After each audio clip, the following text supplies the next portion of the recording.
हर्षवर्धन जी जरा बता दीजिए। मैंने ये इसलिए बताया क्योंकि बहुत जरूरी है ये जो एक इच्छा शक्ति में बदलाव और जिस तरह से आप अपने दुश्मनों को हैंडल करेंगे, टैकल करेंगे, उसमें बदलाव। ये बदलाव आया है कि नहीं आया, मैं आपसे पूछ रही हूं।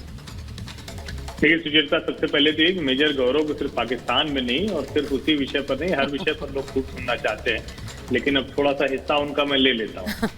देखिए, जो पाकिस्तान जिसको हम एक तरह से कहें कि 1947 के बाद, और मैं बार बार ये कहता हूँ, बिना इसके बात पूरी नहीं करता हूँ, पाकिस्तान हमारा ही है और कल हमारा ही होना है, इसमें कोई भ्रम हम नहीं पालना चाहिए।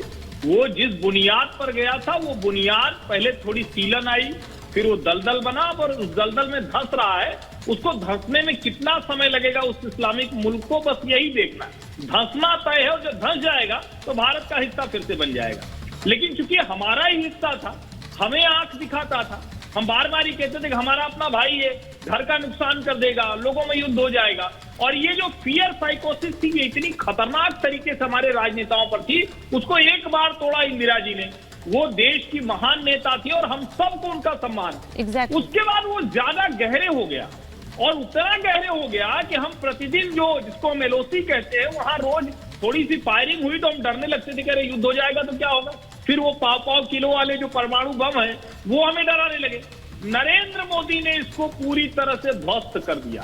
सबसे पहले तो ये कि जब उन्होंने अपने टारगेट बड़े कर लिए, जब चाइना और अमेरिका वो किसी भी फ्रंट पर भारत से भिड़ने की स्थिति में नहीं रहे, तो जो उनकी कृपा पर देश पल रहा है, एक अमेरिकी ग्रांट से पलता था, दूसरा चाइना के प्रोजेक्ट से पलता था। जब वो दोनों को भारत उनकी हैसियत दिखा रहा है या कहें कि बराबरी पर जाकर बात कर रहा है, तो भला पाकिस्तान की क्या हैसियत होती। दूसरा, जब अभिनंदन पकड़ा गया था तो उस वक्त सचमुच भारत, नरेंद्र मोदी उसी स्थिति में थे, और वो हमें याद है पाकिस्तान की संसद में वो टांगे कांपने वाला बयान, वो तो देश को कभी भूलेगा ही। बिल्कुल। तो इसमें कहीं कोई गुंजाइश नहीं थी कि अगर पाकिस्तान कोई भी ऐसी गैर वाजिब हरकत जारी रखता तो उसका उसे बुरा परिणाम झेलना पड़ता।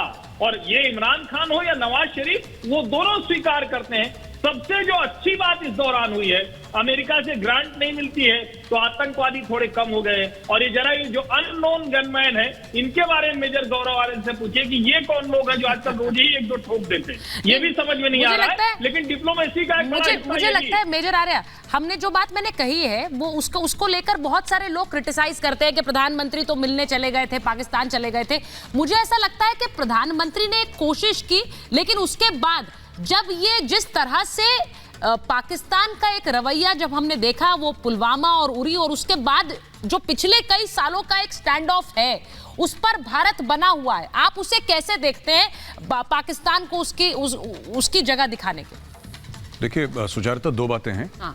प्रधानमंत्री जी ने सबसे पहले अपने इनॉग्रेशन पे नवाज शरीफ जी को बुलाया था। हाँ।